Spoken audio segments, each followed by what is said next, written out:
ఢిల్లీ శాసనసభ ఎన్నికల్లో బీజేపీ విజయం సాధిస్తుందని మెజార్టీ ఎగ్జిట్ పోల్స్ అంచనా వేశాయి. 70 స్థానాలున్న ఢిల్లీ శాసనసభలో అధికారం చేపట్టడానికి 36 స్థానాల్లో విజయం సాధించాలి.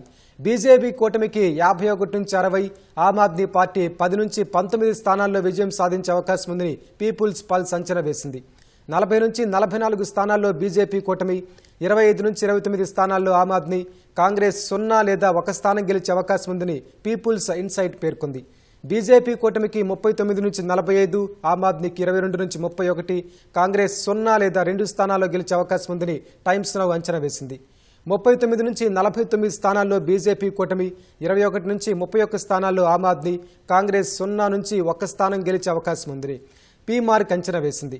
ఢిల్లీలో ఆమ్ ఆద్మీ అధికారాన్ని చేపడుతుందని కేకే సర్వే అంచనా వేసింది.